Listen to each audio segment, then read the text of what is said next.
Guys, welcome to The Writer's Journey. I'm your host, Lauren Moore, and with me is the fabulous Kayleen Williams. We're two authors on a journey to learn more about writing with you, the audience, so thank you for joining us. Tonight, I'm really excited about today's show, but before we get into it, I have two announcements to make. One is we just got back from a writer's conference, and I still have stickers that I need to give out. So Kayleen and I, we decided that we would randomly and subjectively pick a live audience member tonight to give it to. We'll mail it to you, and we're going to just pick it just for fun, just someone. Kayleen's going to pick tonight, I'll pick next week, and then we'll mail that out to you. And also, that's a reminder, at the show, at the Writers Conference, we met a lot of really cool editors and formatters and illustrators, along with authors, and we just want to welcome you to the show tonight, especially the editors. This is like an all editors night. We brought on an editor. We have a Google Doc on our Facebook page for you to sign up on to show what you're offering to the author community and for authors to find you. So if you did not know about that Google Doc, you can go to Keystroke Medium's Facebook group, find that doc, and list your services so we can find you. So tonight we are talking about writing, we're talking about dialogue, and we've brought on a very special guest. Our guest has over 25 years experience in the editorial business. She worked for 2 international publishing houses in London before starting her own editing business in 2006. Since then, she's edited over 600 projects, including a Pulitzer Prize winner, A Visit from the Goon Squad. She is a host on the Editing Podcast and the author of numerous books for authors and editors, along with a slew of helpful articles, many of which have been enthusiastically shared by our very own Ellen Campbell, so enthusiastically that I knew I just had to have her on the show one night, and she's here tonight. She is Louise Harnby, so thank you for coming on. Hello! Thank you for having me. It's so lovely to be here. We love having you here. Yes. Oh, Ellen, I feel like I need to turn the show over to you. Oh gosh, no! I'll squee the whole time. Exactly. We want to see all the squeeing. Squeeing is good. We like squeeing. So it's kind of scary when people squee at you, though. It's alarming. I know, but you know. Yeah. No, I'm a huge fan, Louise. I subscribe to your newsletter and I read it faithfully. It's the first thing I open if it's in my mailbox. Oh, thank you, Ellen. And I do frequently share it because you make these great points and you make them so clearly. You know, it's so lovely when people say stuff like that because it does take blogging as, you know, it's just another form of writing and it takes so much work. So when you get great feedback from colleagues and friends and authors, it's just like, it makes it all worth it. Well, I've been editing for going on 6 years, so not nearly as long as you, and I have horrible imposter syndrome, but anybody here will tell you that I do not give out compliments ever. So for me to say something like that is genuinely true. Now I'm really happy. That makes up for the fact that it's currently 3 minutes past midnight for me. I think when we first talked about doing this, the clocks were an hour forward or back or whatever. So yeah, I'm really burning. I'm midnight. I'm I'm the kind of person who likes to burn the midnight oil though, so that's fine. Yes. I've got to get her at her best. Got hot coffee, but not wearing my pajamas yet. We're Americans. We live in our pajamas. I shop for work pajamas. Accurate. So Louise, how did you get into editing? I went into publishing straight from university back in the 90s. And then in 2003, I had a daughter and I wanted out of the office environment. I loved working for the 2 companies I worked for. But ultimately, I just wanted a bit more flexibility. And so I set up as an independent editor. And that's what I've been doing ever since. And I think I did that, 2006. You said that, I'd forgotten. But and I just love it. It's just a great job. Well, we found you because on your website you have loads and loads of useful articles for authors and for editors. And again, like a lot of our audience are editors who are starting out or authors who are thinking about going into editing. So your website just had a lot of fantastic resources. So we knew that you were someone who's got a lot of helpful ideas for authors and editors, and you're also really great at explaining them. Well, I think that's such a thing, though. I think, you know, like you can buy all these books and they're great, but they're so dense a lot of the time. And what a lot of, especially emerging or beginner authors, they want information that's accessible, that they can learn from quickly and implement. And that's kind of what I'm all about. I'm just like giving information and giving examples and showing people, like, look at how this person does it, look at how that person does it, because I learn best like that. That's how I've become a better editor. So yeah.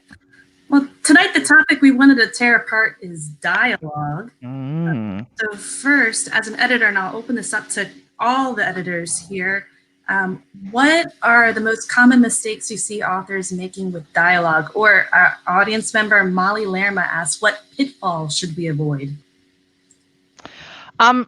So I've got 3 that I see most often. I'll start. The first is overly realistic dialogue. So too much general chit chat about mundane stuff. Sol Stein talks about this in his book Stein on Writing. It's this idea that there's stuff that you'll hear if you were standing at a bus stop, and it's real, but it's dull. And readers don't buy books to hear the stuff that they hear at the bus stop. So as a writer, I think you need to find a kind of hybrid space that with speech that sounds natural, but it's still relevant to story, still driving story forward. So that's one of mine. I can give you the others if you want. Let's hear them. Yeah. Okay. The second for me that comes up most often is poor tagging. So sometimes you've all seen this, I'm sure. Like, you can end up with showy speech tags like commanded or exclaimed or opines or something like that. And the problem is that most of the time, if the dialogue's strong, we already know from the speech that those how the character's speaking, and so it's a double tell, and that's just distracting from the dialogue. It focuses the reader on the tag rather than on the actual speech, and then sometimes there are tags that I see that aren't speech related at all, like offered and sneered. And I am not kidding you, I once even had a manuscript with the tag ejaculated. There's a new one. That's like, that's just like, the exclamation mark in the dialogue did it fine. We didn't.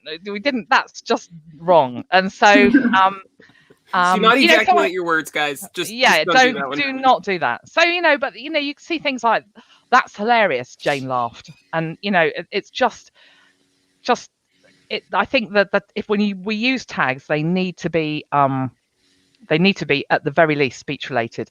And I think that authors also need, when they're tagging, to watch out for extraneous adverbs and adverbial phrases. So we want that emphasis to come into the spoken word, so that the reader's focused again on the speech rather than the tagging. So you don't want I don't want to do that, she said emphatically. You could try something like, no way am I doing that, she said. And then the speech tag is just, it's just kind of like invisible almost. And then the third thing that I see most often is too many vocatives. And I'm always I think it's really interesting to listen to real speech, like we've all been talking so far, and most of the time we haven't used, even though there's 4 of us in the conversation, we haven't used each other's names that much. And what I see sometimes authors doing is using, and of course they're relevant sometimes. You might want to direct a reader to the fact that a character's speaking to one particular character in a group of 3, or you might want to use a vocative to indicate emphasis. But for the most part, you don't want to see those every line, because otherwise it's just like, oh, so what do you think, Lauren? Well, Louise, I think this. Oh, that's really interesting. And it just, if you just keep using those names over and over, it doesn't feel natural. So that's another thing that I see a lot of, that I edit out. I can go next. I absolutely agree. I can go next. Since I agree with Louise all 3 times, but I have one that she didn't throw in, so I'm gonna throw that one in. When the rhythm of the speech is always identical, and it's always identical in the same way, in that you do a brief sentence or you break a sentence with your dialogue tag and then move on, and you do that for every single line of dialogue. Oh, I know what you mean, Louise said. Isn't that frustrating? Like the tag always comes in the middle, or always comes at the end. But it always comes after the first 4 or 5 beats. It always, but every time, and then they break it, and then they continue, and they do that with every single sentence. It's like, no. Mix it up. Yeah. So what I'm hearing is that we don't want our dialogue and then the tag. And then again, the tag is like the character said, the character asked. We don't want the dialogue and the tag to be repetitive. We don't even want the tag to draw attention to itself. We want it to be as invisible as possible. And you can be brave and sometimes eliminate the tag altogether because your reader is bright enough to follow two people in conversation.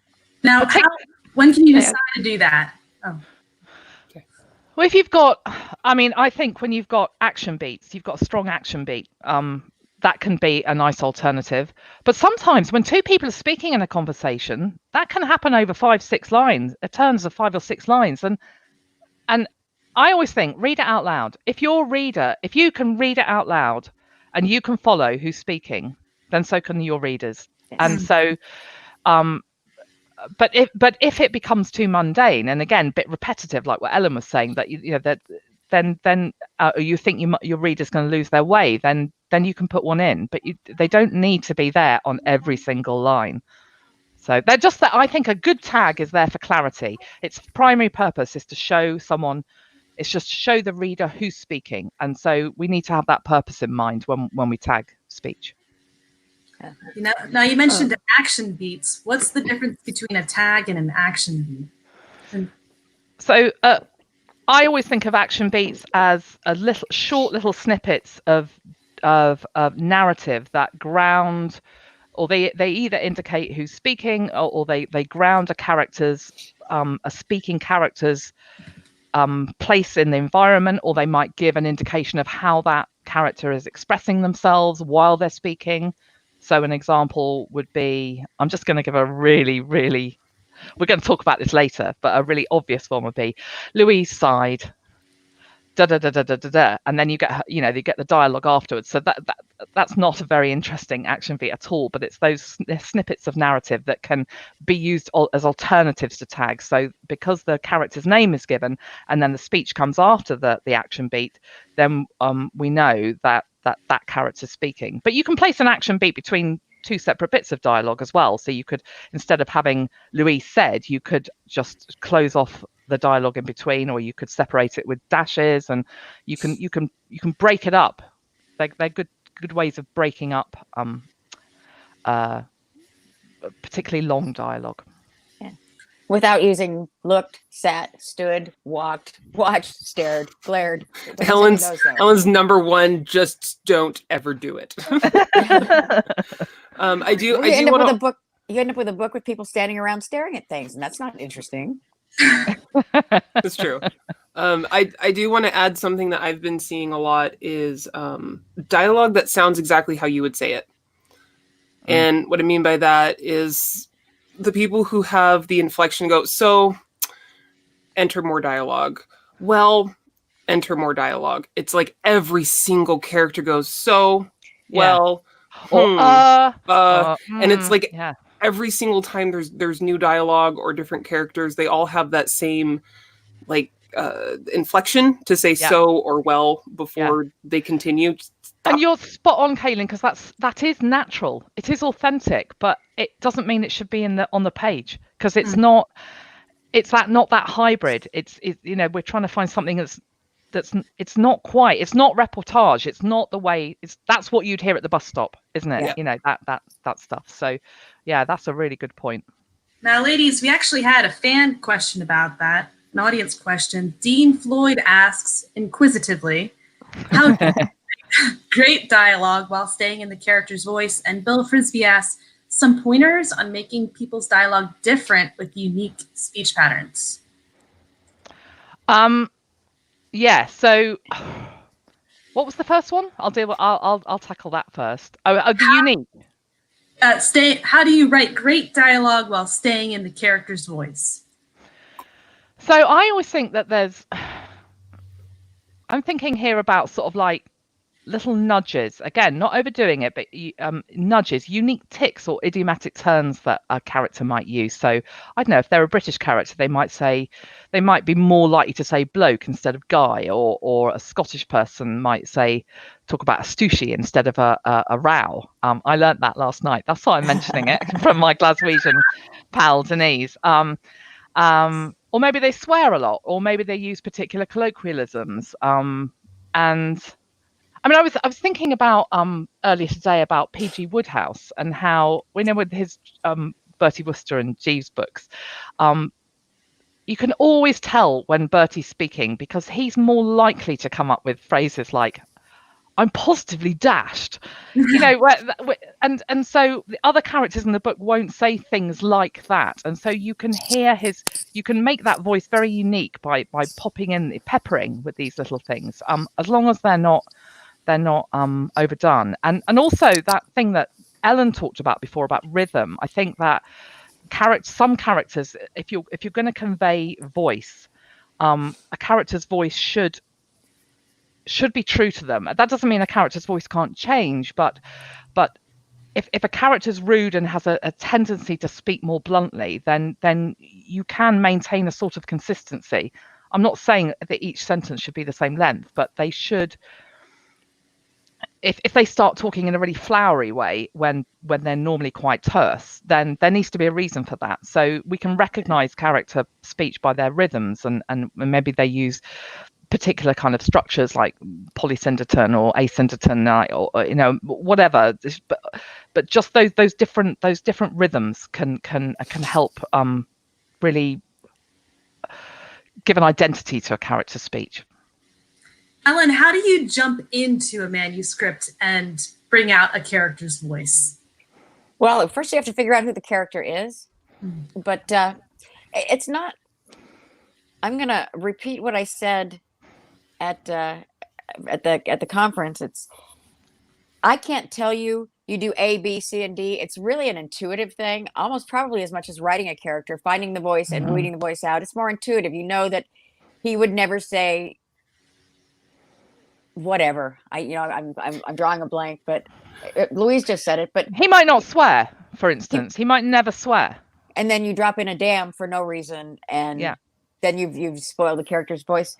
But I'm thinking more like if he's a 3-year-old kid and never speaks in contractions, then you know something's wrong, because 3-year-old kids don't have the vocabulary or even the general idea of what you might consider proper speech. I mean, and people speak ungrammatically all the time. So if all of a sudden, your character is, see, I just did it, all of a sudden your character sounds like your English teacher, then there's something wrong. But it's just as intuitive a process as it is writing it. I know you would. I recently, well, not recently, really, it's been a year, I had the opportunity to edit for somebody that I've been a huge fan of for literally for 20 years. And I argued with him about his character. I'm like, no, X would never say that. I know this character, like I know him as well as you do, and he would never in the world say that. That's just not him. That's and awesome. I won, even, because I guess I knew more about but yeah, it's just a feeling. You just have to feel for it. There's no A, B, C, D. This is how you do it, and this is how you achieve it. Yeah, that's why. Sorry, no, you go ahead. Oh, they're over here. One of my authors has a character who's quite pushy, and so one thing that the author does is not whenever, but sometimes in dialogue, like if that dialogue is going to push his way into a situation, like worm his way into a situation where he's going to try and extract information from people, he will always try to mask his intentions by starting off being sort of almost sycophantically polite. And so I really like it, because I know that when I hear this character say things like, "Oh, pardon me if I'm overstepping," or "Please excuse me, but," so again, he mixes it up, so it's not always the same kind of thing coming, but it's those kind of constructions that are tools that he can use, that he can pepper the dialogue with, to just keep that, so you think, oh, there you go again, yeah, and it feels that voice feels there, it feels true to the character. When you read it and you hear and you think to yourself, oh, here it comes. Yeah, exactly. Even if it annoys you. Yeah. I was just gonna. That's why a lot of authors, they will try to put some kind of person or TV character or cartoon character in their head associated with their written characters, because they already have a voice. So you can imagine Bugs Bunny talking? How would you type out Bugs Bunny's, speech patterns, in the written word? How would you do that for the what's his name? G on the one show that I suddenly forgot the name of, but it's like a cop show thing, and he has a different way of speaking than, the laid back surfer dude guy does. So that's one way that you can kind of help yourself to visualize it by actually hearing and studying other speech patterns, especially in characters on TV, because they definitely have their own shtick. Yeah, that just reminds me. I want to throw something in here because sort of related to that is the issue of accents, which is something I've written about. And one thing I always caution writers against is trying to write accents into their dialogue. Speech patterns is one thing, dialect is one thing, idiom is one thing, but accents displayed via phonetic spelling that can just go horribly wrong. I'm doing one right now, and I'm taking out like 90% of it. And I'm like, stop it. Because, and it's not even just about butchering the spelling to create something which might actually turn into a parody or be offensive. It also doesn't make sense a lot of the time, because it's like the way I say wall and the way you lot say wall is different. Wall. And I say wall. So if I was to try and write let's say I decided to say it the way you've said it, Kayleen, and maybe I think, I'm going to pronounce that. I'm going to write that WHAL, because that way I can show that vowel sounds more extended because you've got an American accent. Yeah. But an American reading that goes, what? Why is she written? Wow, that's not how I speak. Because wow. Yeah, we spell it just the same, and so every reader brings their own accent and their own pronunciation to phonemes, and so just trying to put that into writing is I think potentially catastrophic and really distracting.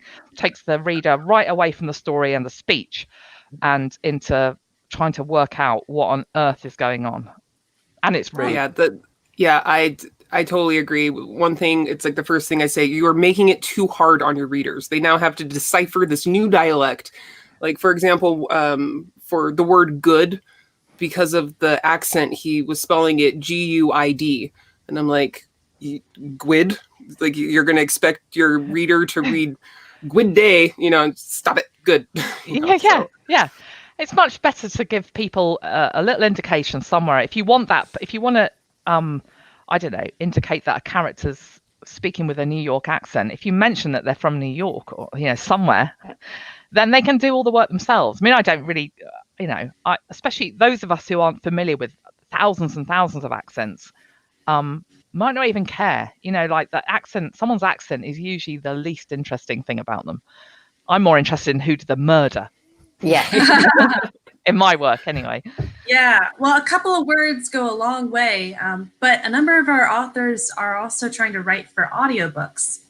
So how would not just accents and dialect play into writing for a book that will eventually become audiobook, but also to circle back to tags and the use of tags and action beats? How should writing with audiobook production in mind influence writing the book we're working on now? And that's for all three of you, but we'll start with Louise. So the first thing that comes to mind is that's definitely going to be a case where even if you think that you need that adverb to it because you can't think of a strong, you think you need a tag that's stronger than said, or some other kind of whisper that's even quieter than a normal whisper.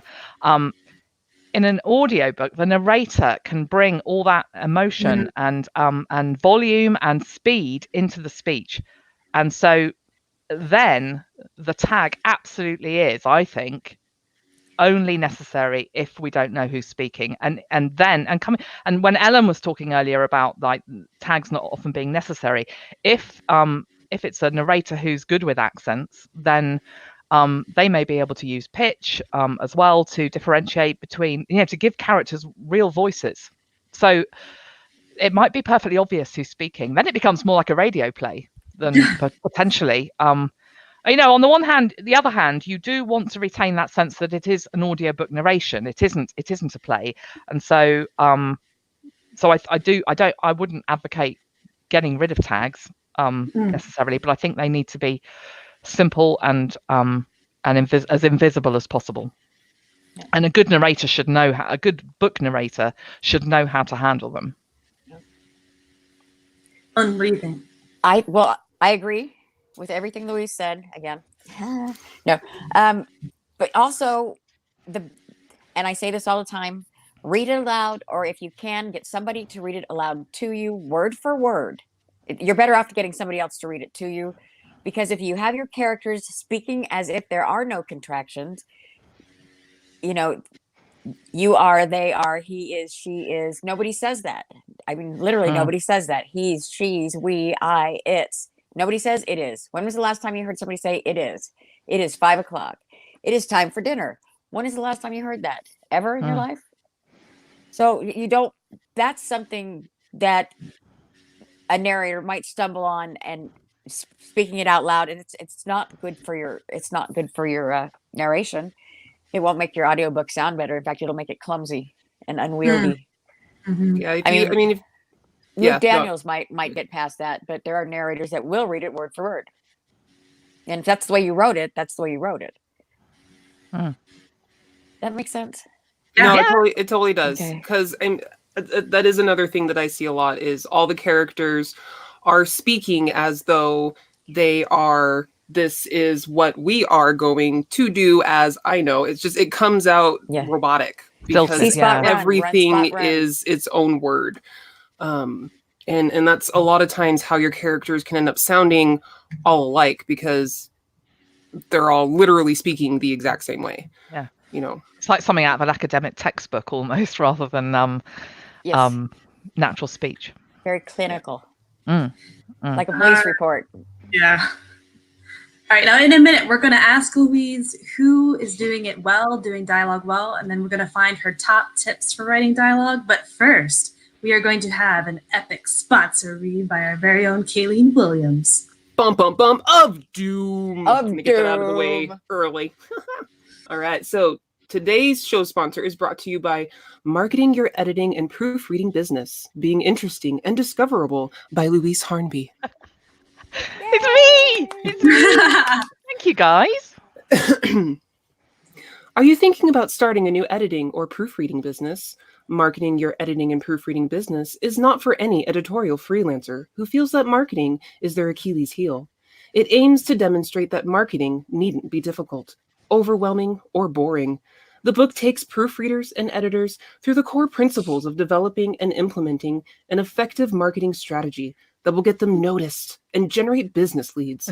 So if you are thinking about starting an editing business, or you already have but want to kick it up to the next level, this is the guide for you.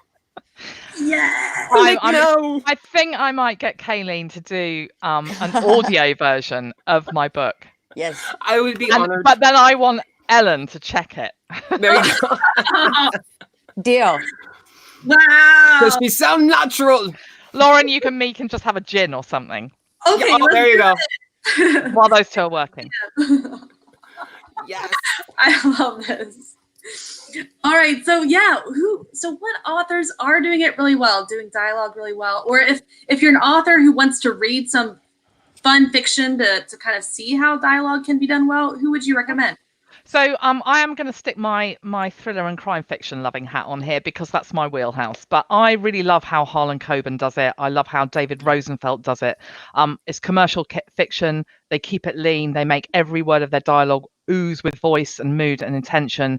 And one thing I'll say about Rosenfeld is that he's not afraid to end a chapter in the middle of a person's dialogue or in the middle of a dialogue stream. But even when one person's talking, I mean, there'll be a full stop or something. And what he does is he'll cut off a dialogue thread at the suspense point, not because the conversation has finished, but because that's where the suspense point is. And then he'll continue in the next chapter with that that conversation, but it might be more, it's still relevant stuff, but it's explanatory stuff. So it's not the stuff that makes you go and I love the way he does that. It's just really it's really tight. Both those authors write really tight, I think. And but then also someone like CJ Sansom and the Shardlake series, I really like the way the way historical dialogue is tackled in there, you know, stuff that forms of address, the way people show courtesy, or the way people use profanity, that's all relevant to the time period. And, you know, authors who end up coming unstuck because they've miscued language that's not appropriate for particular time periods. I think that can be a problem. You know, the book can fall off a cliff if you get that wrong.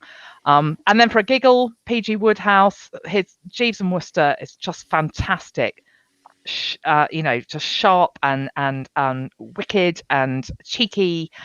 Just really, again, but really, really tight dialogue that's rich with character voice. Those are mine. Ellen, what do you think? Can you think of any authors that, like, when you read their book, you know who's talking? Like, you immediately recognize a character. Just they talk. Yeah. Terry Pratchett. Yeah. Yeah, good one. Yeah. He's amazing at that. See who else is really super good that people. Well, J.K. Rowling. Oh yeah. Oh. Rowling. I can't ever remember. I don't know. I don't think she knows. Her narrator has like a character voice. Oh, sorry. Go ahead. I was just saying, however, drab. I'm not speaking. You speak. Okay, her narrator even has a character voice. Okay, I'm done. Yes. See, you need a talking stick. They don't usually talk over each other. They're usually pretty good. We're just so excited.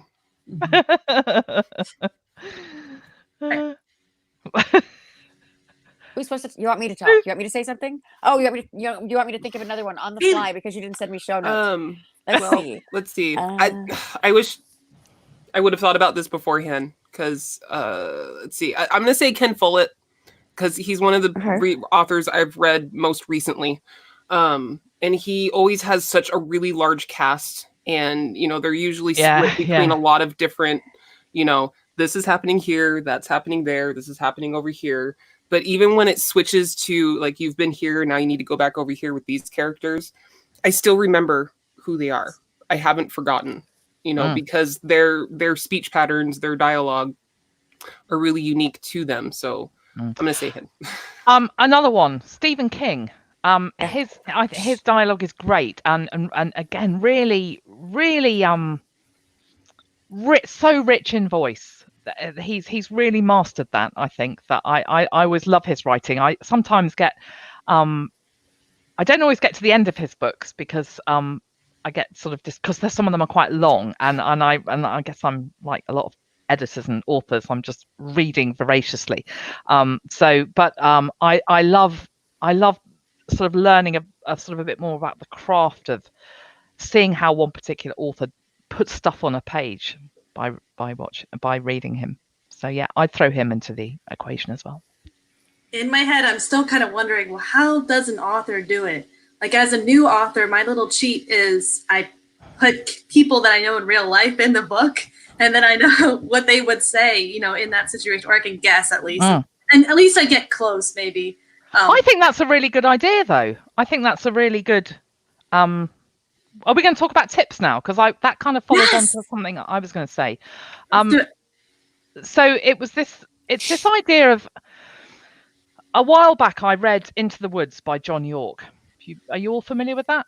So John Yorke is a British screenwriter, and he wrote this book called Into the Woods, and he wrote it for screenwriters, but it's great for novelists, and I think it's great for editors too.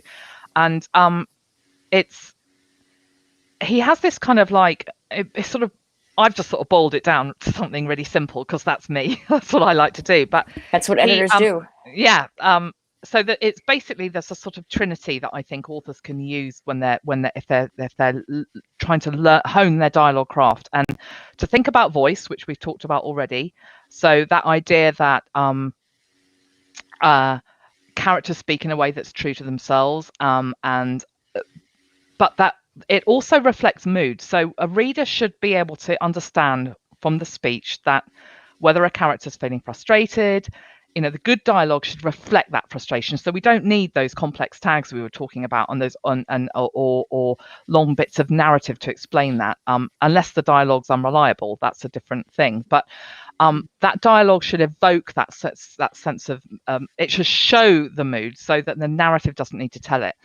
And then the third part of that trinity is intention. So we should know from that dialogue thread what the characters who are talking want. So are they trying to seduce somebody? Are they trying to extract information? Are they trying to persuade something to do something or charm them?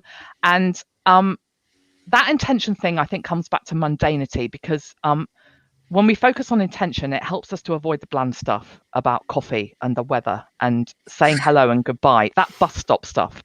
And then sort of following on from that, it's this idea that maybe you could go back to your favorite authors. So we've just picked some, and take a piece of dialogue that you've just read and think that works, and then see if you can find that trinity in the dialogue. So go and see if you can run that section through that mill of voice, mood, and trinity.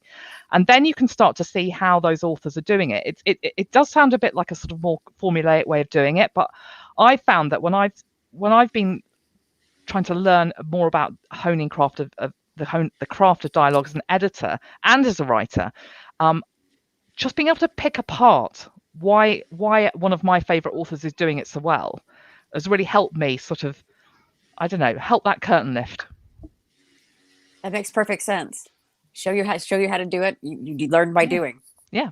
And you get to practice that way. You get to practice with people who you think have already mastered it, and they've mastered it because you weren't jarred by it. If you read a piece of dialogue and it doesn't bore you, doesn't irritate you, you don't stumble over it, then the author's done their job.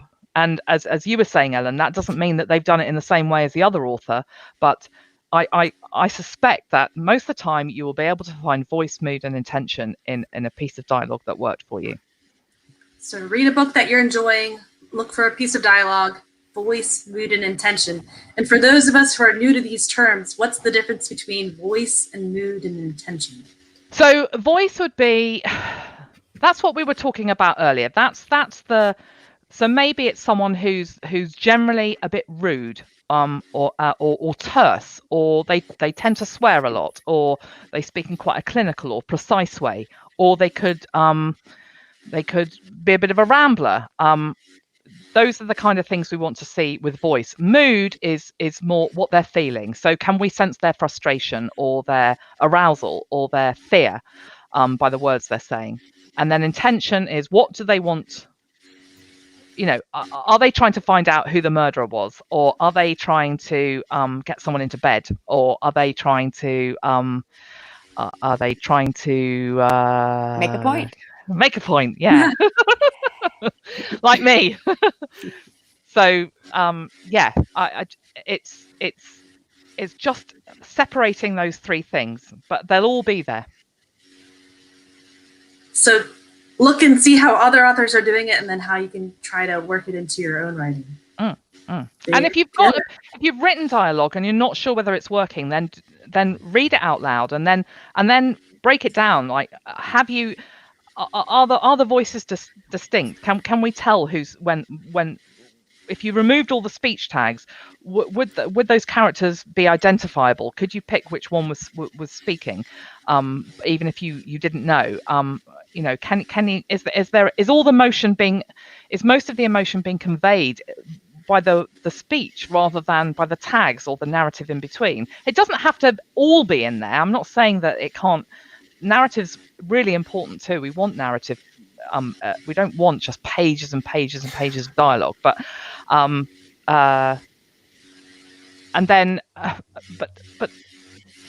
with intention, we absolutely. I don't want to. As soon as I start reading dialogue where it's just, I always think of Law and Order. When you watch Law and Order, and you get the dong dong, and then they'll cut right into the middle of speech, and it will be like you won't see them putting in their coffee order. You won't see them saying hello. They're straight into like, how are we going to nail this guy or whatever. And And so I think that kind of stuff can really help give authors a bit of courage to focus their dialogue on what we need to know as readers to move through story. Another way that I kind of God, thought don't leave me right now, and I'm right in the middle of saying it. Something that I've noticed authors do is they'll use the dialogue to try and info dump so that it's in dialogue rather than in narrative. So then it becomes dialogue for the sake of the reader needing to know something. Yeah, like backstory or something.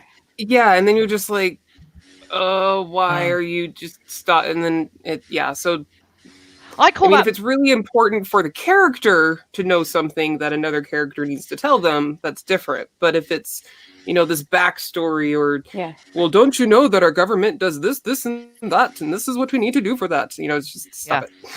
We call that, I call that, I don't know if you have this phrase in this, I don't know if this is a British phrase, we call it maid and butler dialogue. Oh, I have heard that. Yeah, so that's what I would call that. And it's that using, I might have a little example of that from one of my posts. I'm just going to have a look and see if I've got it. I think you do. Oh no, here's something I'll just so like it would be the difference between someone saying, Ellen, great to see you after 3 years. How's tricks since you completed your degree in biochemical science at MIT? Lawrence said delightedly. We'll talk about that later. Sit down on that brown leather chair in the corner and listen. I need your help. Doug's missing. And that's just, you're putting in, it's that info dump that Kayleen talked about. Yeah. Instead, if you had, Ellen, oh my God, how's tricks? And then you use narrative and say, her old pal had headed off to MIT 3 years ago and Lauren hadn't seen her since. Biomedical science, something clever, always sharp as a nail, that one. And then Lauren pushed her into a chair. We'll talk about that later. Listen, I need your help. Doug's missing. It's using narrative and I love free and direct speech. That's another little tool I often say to authors. If you're doing that thing of info dumping in dialogue, but you're doing it because you want that immersiveness, that immediacy, that kind of that voice coming through, then, and have your viewpoint character use free and direct speech, because you've still got the essence of you've got the third person narrative, but with the essence of first person, and it's a deliberate interruption to the dialogue, but it doesn't distract from the dialogue. It's a deliberate interruption, and it tells the reader what they want to know, and then you can bounce straight back into the dialogue with the Doug's missing, that kind of stuff. Free and direct speech, that's the narrator popping in, right? Yeah, so it almost sounds like speech or a thought, but it's actually third person narrative. So it's first person narrative, but with the essence of first person speech or thought. And you know what else that does for you? It eliminates ridiculous action beats, like she stared out the window. Yeah, or she smiled. Yeah. That's another way that I describe get into your character's head. Like, how can you get more into your character's head instead of he nodded, she walked, what would be immersing in their brain meets? What's happening up here as all of this stuff is going on between 1, 2, or 5 characters, whatever the scene is. That was always is more important than he walked. Yeah. Yes, he stared. And coming back to what, when we were talking earlier about our favorite authors, I did this little thing in a while back where I deliberately butchered a piece of Harlan Coben's writing. It was 87 words long, and it was a conversation between two people, between them parking the car and ending up in a room. And so there was dialogue, there was narrative, and it was 87 words. And I deliberately butchered it in the kind of way that I see sometimes new authors struggling with, and made it into like 240 words. And that's because every single motion of walking, of turning the car handle, of undoing the seatbelt, of knocking, that fumbling the key in the door, opening the door, walking down the stairs, and the thing that Kayleen, you mentioned earlier about those dialogue introductions with well, so all that, he just strips it all out. He just strips it all out and takes it down to the bare bones, and it's immersive and sharp, and you don't think to yourself, God, this is really short, this is rushed. You're just there following in the story, and you don't have to deal with all the boring walking. Because you're immersed in it. That's the room you give character. your reader to imagine. Instead of he pulled the car up to the garage and turned it off, putting the keys into his pocket as he unlocked the door. He then stepped out of the car and walked around the front in order to let Louise out of the car. Stop it! It's just enough to sort of make you go, turn that page. I'm just let me get past this. I think sometimes authors are afraid to trust their readers, because it's not that they're poor writers, it's that they're unconfident writers. So trust your readers. We can imagine so much if you just give us the nudges, give us the very minimum that you need and that we need, and we'll do the rest in here. I heard Larry Niven say one time, if you do your readers a disservice if you assume that they can't imagine as much as you can. Oh, that's great. So, yeah. Ellen, you shared that article, I think a couple months ago, the one that Louise is talking about right now. Yeah, with Harlan Coben. Yeah. And it started some really great conversations. And I think I've actually used that with some of my clients to explain, let's write this a little more concise, and that actually your reader's imagination will imagine more if you are more concise than if you throw in all of the action beats. I think you're a better writer because more of it is in their head. Right. Because it's more their experience. I don't know what I'm saying. I'm just babbling. No, like a fan. You're saying good things, Ellen. That's so true. Actually, just to add on to that, talking about, can we talk about action beats, or did you? Yeah, action beats. Because that's just relevant to what Ellen was saying, and that Stephen King gave some seminar or a university somewhere, and I was just watching. I was just nerding out on YouTube one day, and he was talking about how important it is for writers to become masters of observation, so that so as part of the writing process, you could watch TV. And this was one of the questions actually in the Facebook group. This came up, that somebody asked about how you can use, if you can use TV and movies to help improve your writing. And so what he was saying was, if you watch TV or you go onto YouTube or you go for a walk in the park, you can people watch, and then you can start to build up this sort of catalogue in your head of the myriad ways that people express emotions, not just by what they're saying, but how they're moving, how they're gesturing, the way they're interacting with the environment around them. And King talks about the what he calls tissue rippers. So you imagine someone at a table who's got like a napkin, a paper napkin, and they're just shredding it because they're anxious, and so that's in that example, that's a much stronger way of conveying anxiety than having someone do that, raking their hands through their hair or chewing their lip or sighing or whatever. Just bringing these sort of really imaginative action beats, using observable action. And so if you master your skills of observation, then you can start to create really interesting action beats and other pieces of narrative that can frame your dialogue without repeating it or she's obsessed with staring out the window. She does not like the walking walk, looking look. She does not. Yeah.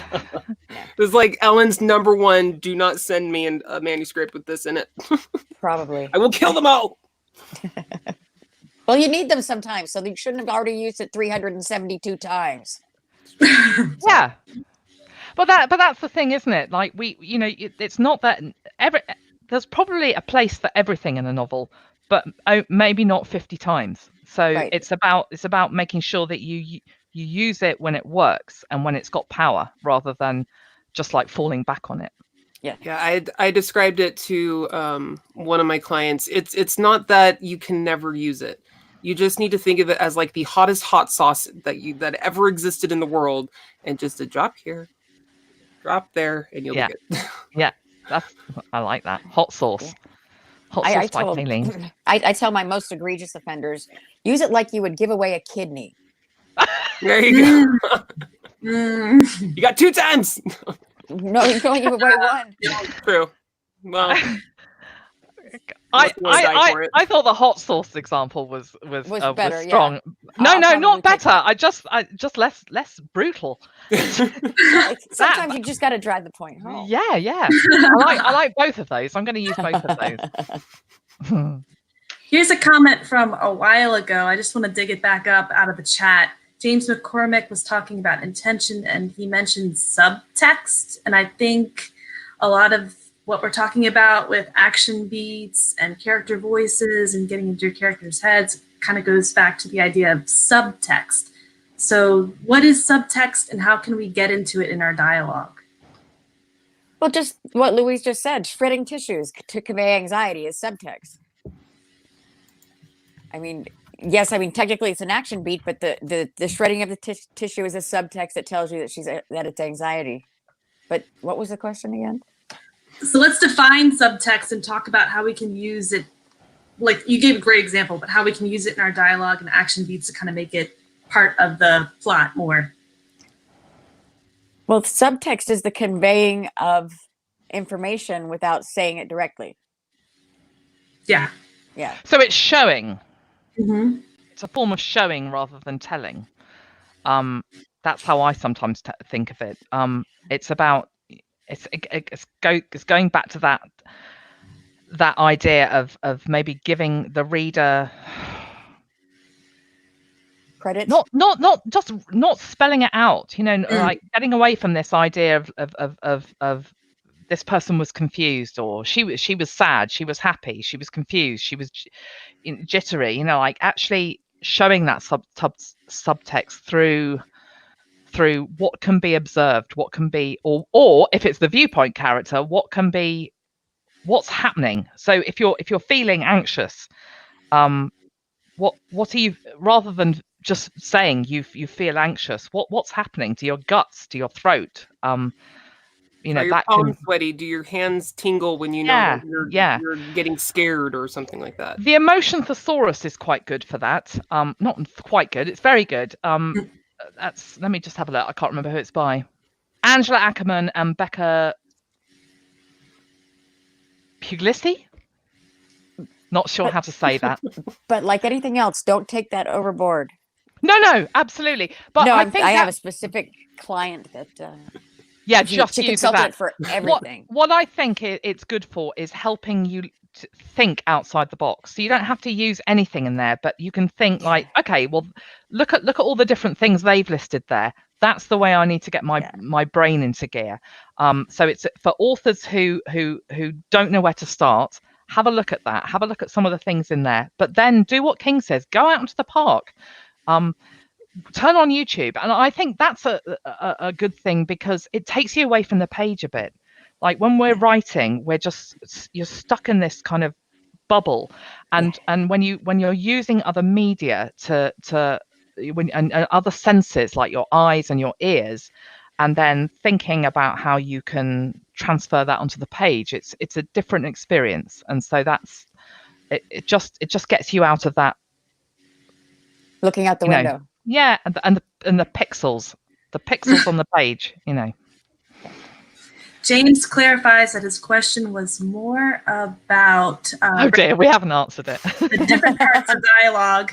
I was asking more specifically about intention and how we can use intention to break down the different parts of dialogue. It says, I've just never heard dialogue split up like that. Wasn't so much asking about prose subtext. So when I'm talking about intention, I am using it quite broadly. I mean, look, dialogue can be interesting because it can be the intention might be to deceive. So it could be unreliable dialogue. That's one form of intention. So you might have a character saying, oh, I love you to the end of my days, and meanwhile they're looking in their pockets for a knife, or they're staring out the window deciding how fast can they escape. That's where, so your dialogue, the intention of your dialogue could be of the character's dialogue could be to deceive another character, or the intention is just really straight. It's I want to if two people are speaking, they're speaking for a reason, and that's true in life, but actually we talk a lot of crap in life, and there is no reason for what we talk about. We're just opening our mouths and stuff's coming out. In a novel, if you don't want your reader to get bored, there has to be a reason why those people are speaking, and so they need to be discovering something, or trying to explain something, or trying to find out some piece of information, or trying to have an effect on somebody. They're trying to seduce someone, or woo them, or terrify them, whatever. So that's I don't quite know what else to add at this point. Sorry, James. No, he did say that we answered it, and I exactly what you're saying. I will tell some of my clients, what is the point? What is the purpose of this exact scene? Because you kind of had you kind of had something here in chapter 3, and I feel like it's repeating itself. So what is the point of this time, based on how it's progressed? So, and I'll throw in a bit of an example of a book that I worked on the other day, which has a great story, great plot. But the author, by his own admission, he came to me because he felt he needed reining in, and that some of his dialogue was purposeless. And it was the only purpose of it was to sort of replicate some kind of real life situation. So two guys in a pub having a bit of a chat. And then the dialogue kicks in. That's the stuff that we're interested in. There's some back and forth about a particular case they're working on, and what's been discovered. And this is all stuff that we want to know about. And so we enjoy that bit. But there was a whole chunk before that had no purpose. The author thought it had purpose initially because he thought he was replicating a conversation in a pub, and he's right, he was. It was just that was boring, and so I asked him to remove it. So just to go back to James's point, it's that it's like, does the dialogue have a point? And if it doesn't, if it doesn't have a point that's driving story forward, then it probably shouldn't be there. And that's what I tell my people. If it's not driving the story, deepening the character, or isn't hysterical in its own right, just drop it. It doesn't need to be there. Yeah. All right. We've got a couple more questions. How can I cut back on lame action beats? We've kind of talked about that, but I guess as an author, how would I know an action beat is lame? How would I be able to identify that? And then how would I know to cut back on it? I made a list. It's in the group. You can just go click on it. It's free. You can have it for free. I keep it updated. Feel free to take it home and use it. Feel free to share it with your friends. So top lame action beats that might creep into my writing? Oh. Smiled, sighed, stared out the window. Thank you. Lots of eye stuff often comes in as well. There's and I understand why authors are often drawn to making sort of connections with eyes, but again, readers are good at imagining that if two people are having a little bit of a thing, then we can imagine that they're we doing assume that they're looking at each other. We don't need to have that. I would much rather see more some sort of action beat that's more emotionally connective. Again, action beats, ideally, you want an action beat to convey. I mean, I do see these again. That it's not that you can never have. She smiled, she laughed, whatever. You can have those, but just not 150 times. That shouldn't be the fallback. Like, you can have something that's sort of, quite simple like that, as long as other action beats are evoking. I mean, in a sense, you can go back to that trinity. Your whole novel should be full of voice, mood, and intention. That's what good storytelling is. And so think about what that action beat's doing. What is the reader gaining from it? So that's the first question to ask. What happens if I take it out? If I read that aloud and I take it out, does the scene feel diminished? And if it doesn't feel diminished, then you've got to ask yourself whether those words need to be there. Yes. What are you pointing at? Oh no, cut it. No, she's like, yeah, definitely, I agree. Get rid of it. Get rid of it. Yeah. Yeah. Yeah, if the scene stays the same without it, then don't have those words cluttered. Yeah. Yeah. And don't feel like you have to replace it with something else. Yeah. Yeah. I mean, A lot of I think a lot of some of my authors worry. They often get a bit bogged down with word count, and they try to fill up their word count with things that just because, you know, like, oh, if you take that out, then I've lost a few more words. And I always say, you know, you're better off having a 50,000 word novel that is just absolutely compelling. Every single word just makes you want to go, oh, I want more, than a 70,000 word novel that's making you go, God, you know. So yeah, because yeah, I know when he has that it's going to be 3 pages of bull. So yeah, so you know, you're right. You don't have to. If something isn't working, you only put something in if it needs to be there. yes. You don't add a bathtub just because you have one. I mean, you wouldn't put it in your kitchen, not put it in your dialogue. I want all these little phrases of Ellen's, like the kidney, the she's bathtub. fantastic. Just why have we them all. keep her around.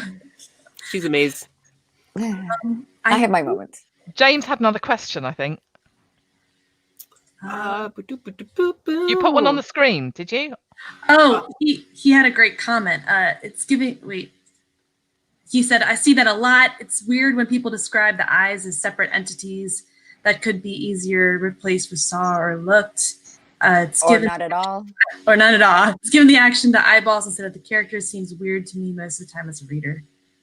And I do think, though, you have to be careful with too much looking, because that's again, it's a form of filtering, it's a form of showing, it's being done. Like just have the characters say what they have to say, or do that thing, rather than looking at that thing being done, or spotting or noticing that thing. Show the thing and just, you know, move on.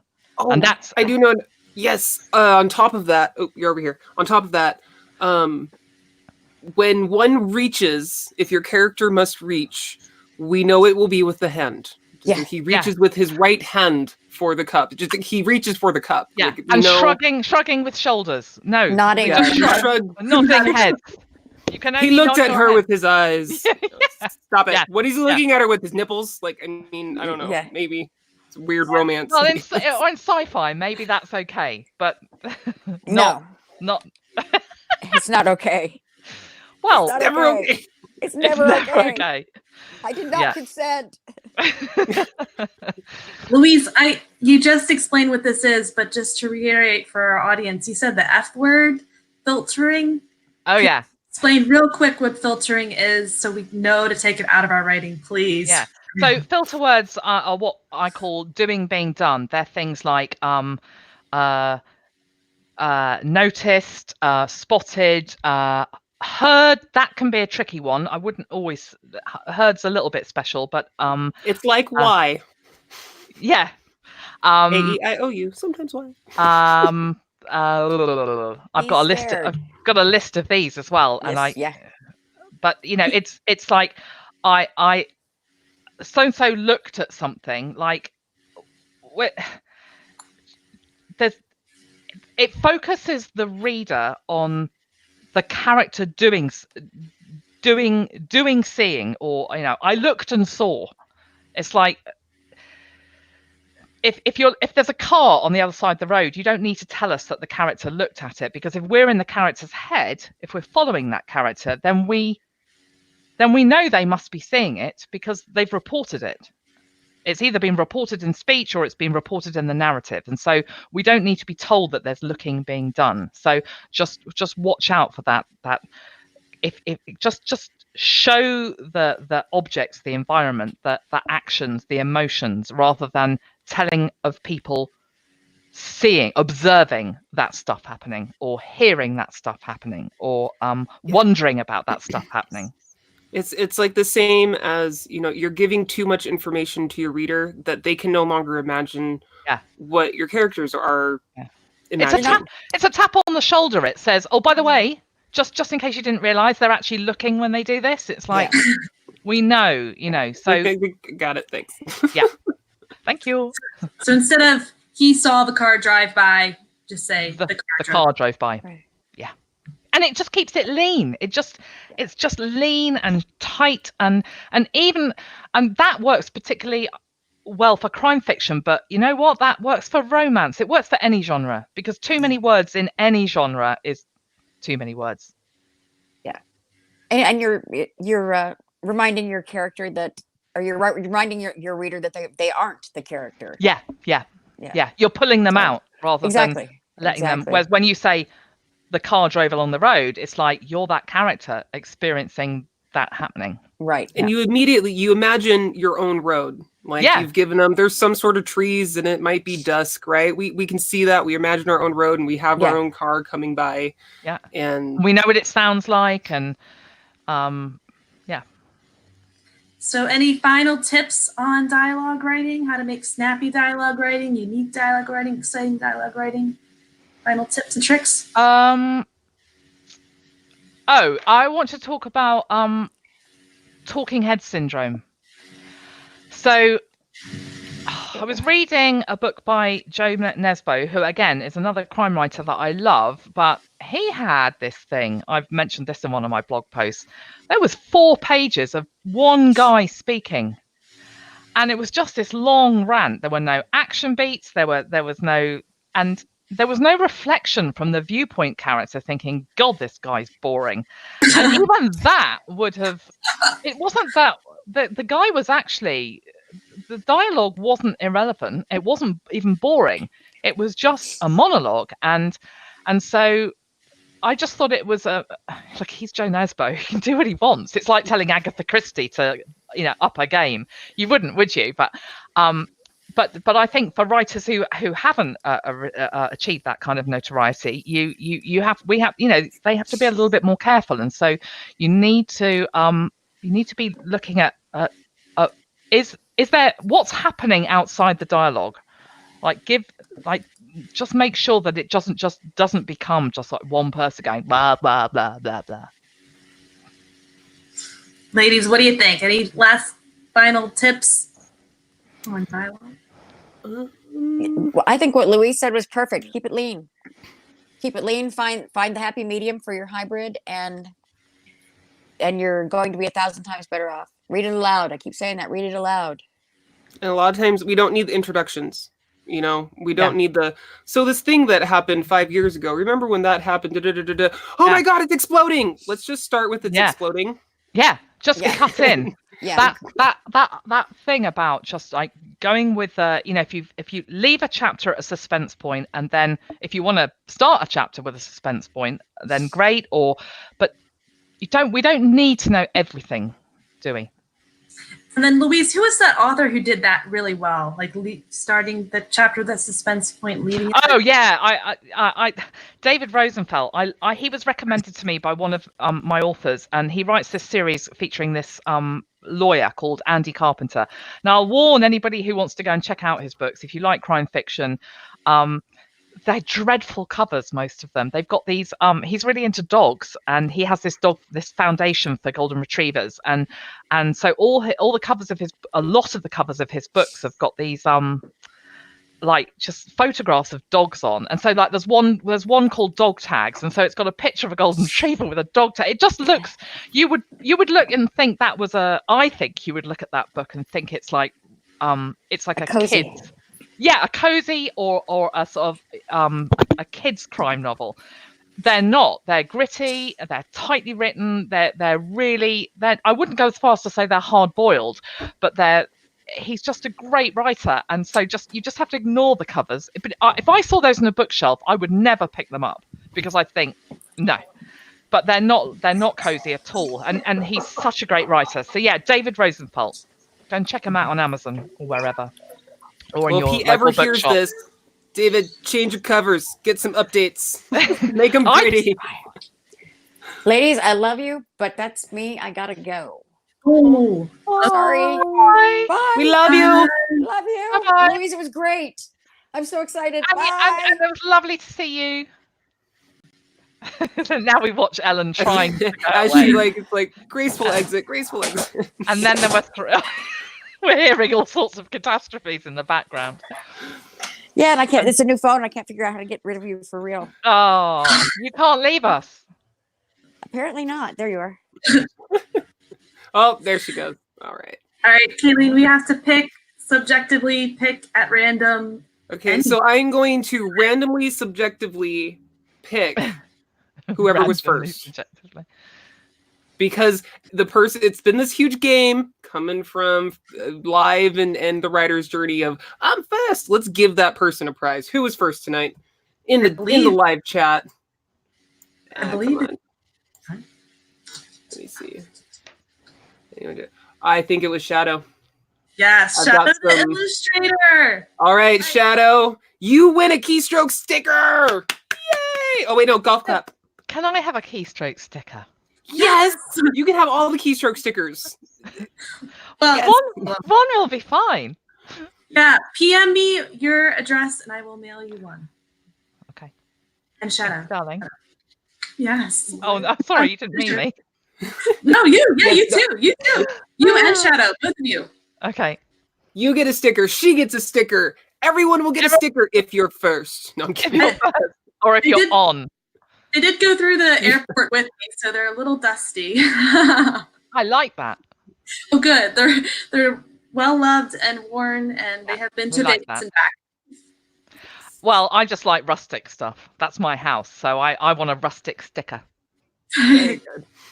Well, Louise, oh my gosh, on the show and sharing all your wisdom with us. Oh, it's been lovely. It's 1:10. I should be on the floor, but I'm not. Because you get jazzed up when you're talking about things that you're passionate about. Yeah, with people who with lovely people. Yes, who share your enthusiasm and want to hear what you have to say. It definitely jazzes up your energy. I'm still coming off the high from Vegas. And Louise, I am so thankful that you came on because we editors, really don't think we don't get just enough love. Just need a little bit more. Because there's always room for a little bit more love. It's always room for a little bit more love. We need more love. That was for you, chats. Sang for you. All right.